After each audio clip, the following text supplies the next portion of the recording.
اب ہمارے پاس ہے زرعی پیداوار میں اضافے کے حوالے سے ایک اچھی خبر یہ ہے کہ آرگینک کھاد کے تجربے سے ریتلی، کلراٹھی اور سیم تھور سے متاثرہ زمینوں کی اوسط پیداوار میں اضافہ ہوا ہے۔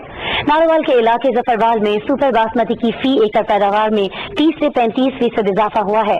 اسی پر رپورٹ کریں گے صادق بلوچ۔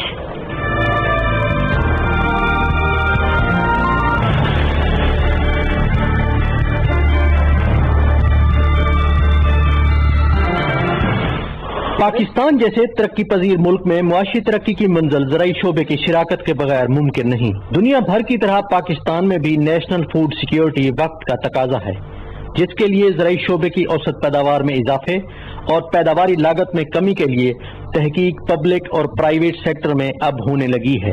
باسمتی چاول کی سرزمین پاکستان کے علاقے ظفروال میں خوشبودار چاول کی کٹتی یہ فصل پیداواری اضافے کا خوبصورت تجربہ ہے۔ آرگینک فارمولے کے استعمال سے زمین کو 40 انچ تک ہموار کر کے اضافی پیداوار حاصل کی گئی۔ اس کا پرپز یہ ہے کہ پروڈکشن کو بڑھانا، ایک تو زمین کا جو ہمارا آرگینک میٹر ختم ہو گیا ہے اس کو انہانس کرنا، کیونکہ اس کو جب ہم زمین پہ ڈالتے ہیں یہ لیکوڈ میں ہے اور 2 لیٹر ہم نیچے فلڈ کرتے ہیں، اور فلڈ کرنے کے بعد نیچے کیچوے پیدا ہوتے ہیں جو کہ زمین کے اندر جتنے بھی کیمیکل جو مادہ ہیں ان کو کھاتے ہیں اور خراج کرتے ہیں، اس کے بعد وہ آرگینک میٹر کی طرف آ جاتی ہے۔ آرگینک کھاد کے استعمال سے زمین کی ہمواری میں اضافے کے ساتھ ساتھ کھادوں اور سپرے کی پیداواری لاگت میں کمی سے نفع آور فصل اب کسانوں کی پہنچ سے زیادہ دور نہیں۔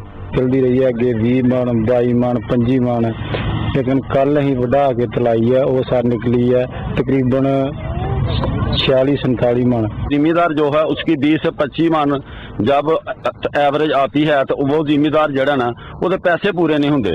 ہوں کیونکہ زمیندار نو 40-45 من اگر وہی ایوریج آندی ہے، آڑتی بھی خوشحال رہے گا، زمیندار بھی خوشحال رہے گا۔ اپنی نوعیت کے منفرد تجربے میں بہترین اوسط کے باسمتی چاول کی کٹائی دیکھنے پورا گاؤں امڈ آیا، جبکہ پودوں پر جھاڑ دیکھ کر زرعی ماہرین بھی حیران رہ گئے۔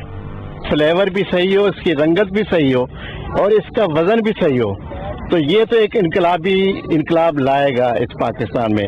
زرعی شعبے میں تحقیق، جدت اور نئے رجحانات کے تسلسل کے طور پر زمینوں کی آباد کاری میں اضافے کے لیے اضافی اوسط پیداوار کے ساتھ ساتھ فی ایکڑ پیداوار میں اضافہ نہ صرف وقت کی ضرورت ہے بلکہ نیشنل فوڈ سیکیورٹی، کسان، زراعت اور معاشی استحکام کا سبب بھی بن سکتی ہے۔ قومی ترقی کے اہداف کے حصول کے لیے زرعی شعبے میں جدید تحقیق اور پبلک پرائیویٹ شراکت داری سے بہتر نتائج حاصل کیے جا سکتے ہیں۔